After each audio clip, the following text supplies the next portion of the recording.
Love is Blind, Season 6, Episode 9.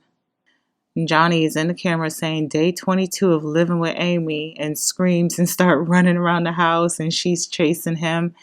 It's nice to know that they are enjoying themselves.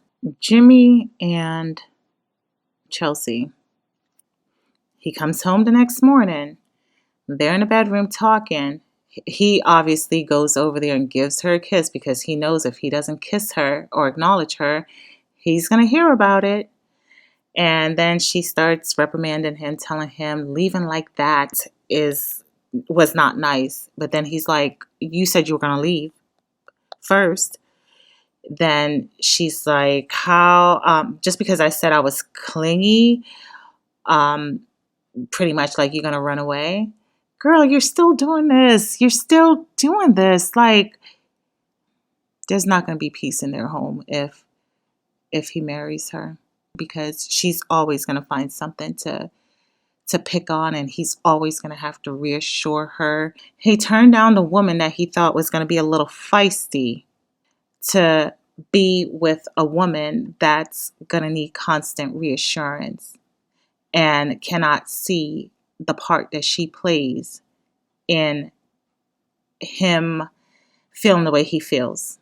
She's telling him he needs to work on his words, and she needs to work on her sensitivity and blase. He reassures her, I love you and I want to be with you forever. I don't feel like that's genuine. I feel like he's probably going along to get along, honestly. Then they go on to talk about the comment that he made about sex and how he didn't want it. He's telling her pretty much don't pull back on it. Don't stop sexing him. Jimmy, that's not nice. I hope you are sincere about her and not just using her for sex right now. I don't like that. I feel like if your heart is not in it 100%, please stop having sex with her. Seriously, stop having sex with her. Now we're on to Laura and Jeremy, and they are getting ready to meet her parents. She's cutting up flowers, getting the home prepared for her parents, and she is nervous as heck. But she's telling him that her concern is that they would say Jeremy is not your guy. And he's like, why would you say that? She's like, because they know I have a big personality and I'm used to just doing things, and she's a boss, she's used to getting stuff done. So she's really nervous about that now. So Laura's mom, dad, brother, and sister-in-law are all there. Somebody asked what made him do the experiments, and he said, what are the odds me meeting someone that's in a similar situation that I'm in that wants to find love, plus they did the background check, etc. And then Laura is talking about Sarah Ann and how she inboxed him. You can tell she's annoyed with that. Then Laura is talking about one of her icks with him is his love for Hawaiian shirts. She cannot stand it. But her sister-in-law is like, I'm so here for it. So overall, her parents and her family, they like him. But her dad is concerned that if he treats her like a princess, she's going to run all over him. And her mom can sense there's some head button going on already. They know their child. They know that Laura is pretty headstrong and possibly can be, I don't want to say a lot to deal with, but, she's a lot of woman. Johnny and Amy, they're out learning to dance. I'm going to say salsa. At first he was struggling, but he looked like he got the gist of it. And they're doing good. They even sort of color coordinated their outfits because he has on a blue shirt and she has on a pretty blue dress. Now it's time for AD and Clay to meet his mom and sister.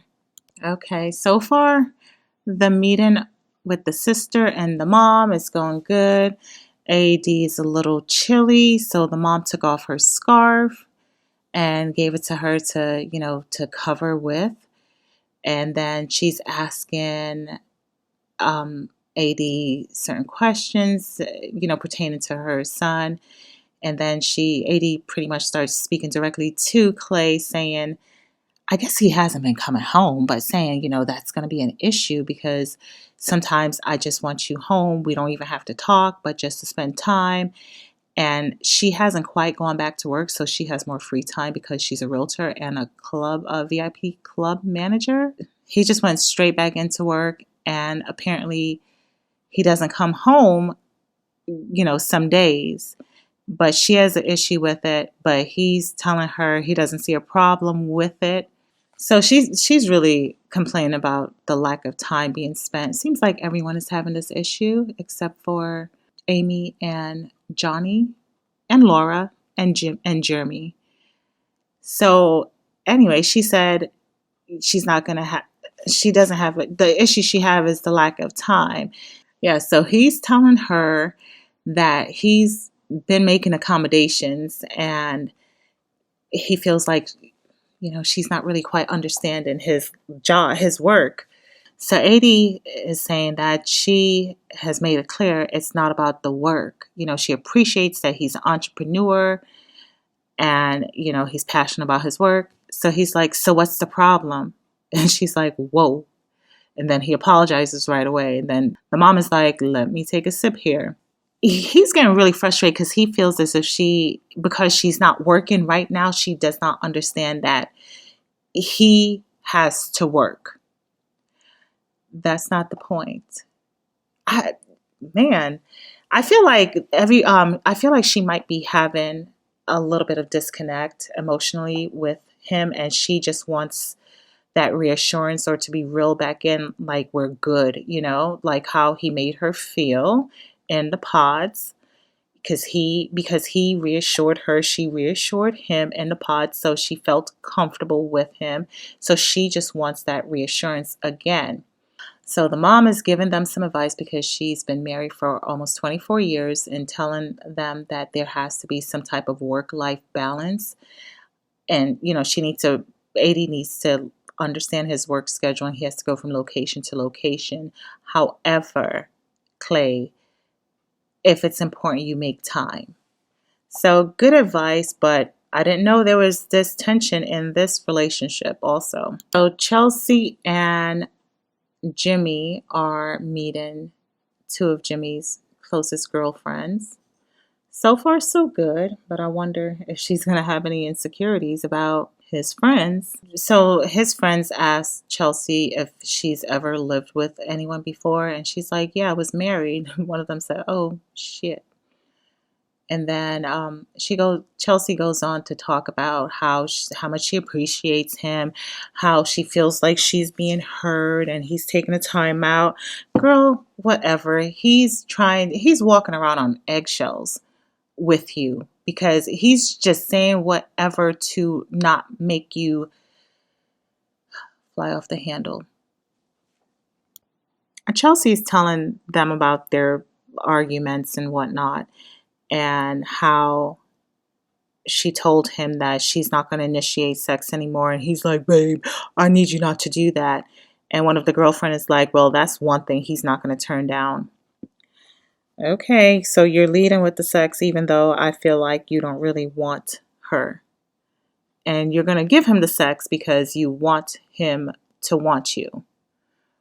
Not good. Okay, so one of Jimmy's lady friends asked, how do you feel about him having good girlfriends as friends? She's like, oh, I have no issue with that. My best friend is my ex-boyfriend. However, in the past, her boyfriends cheated on her with their friends. It's going to be an issue for her. Him having female friends, especially nice looking female friends, will be an issue for her. So his lady friends like her. Amy and Johnny are anticipating their guests. She's baking cookies. Those cookies are so neat. So Johnny's friends come over and they are in love with Amy. They're having a really good time, great chemistry. They asked about the proposal. Amy mentioned that he even included what her mom was almost going to name her. And one of the friend was like, I hope you know what his name was almost going to be too. And she was like, Stone. And they were like, oh my God, I love that you know that. They are in love with her. So Amy's saying that she cannot wait for the wedding day. They are excited about the wedding day as well. They love her. They love them together. It was a good time. Now we're back to Laura and Jeremy. Jeremy's in the house sitting down with his hat and shades on his phone. Laura comes downstairs, carefully places her Stanley in front of the camera, and then goes sits down, and she's like, are you going to sit there with your glasses on? He takes off his glasses and he's very quiet. She says, you left at 10:45. You got home at 5 a.m. in the effing morning. This is the Laura that her parents were kind of nervous about. Okay. OMG. She's there saying, the bar closes at 2, but you were out till 5. He's like, okay, first we were going to go karaoke and then the location changed. So we went to Lost and Found. And on the way there, he was told Sarah Ann is there. So he wasn't going to turn back or turn around. He ends up going there. Sarah Ann comes over and gives him a hug and say, hi, Jimmy, then walks away. So he's like, well, what the heck was that? He felt like there was some unresolved issues with them. So he wanted to talk to her. Okay, Jeremy. Lord have mercy, Jeremy. Lord have mercy on you. Jeremy, you better not have. If you ever, you better not. Man, Laura is ripping him a new one and he is just so quiet, and she's telling him you should have cut it off in the DM, but you didn't. He's like, I shared my location with you. She's like, I was asleep. What am I supposed to do? Stay up and follow your car? I don't know what's going on with these couples, but from the looks of it so far, it seems as if there's only hope for Amy and Johnny. Her argument is so fair. She's saying, I'm supposed to meet my mother-in-law today, and I don't feel comfortable acting fake around her.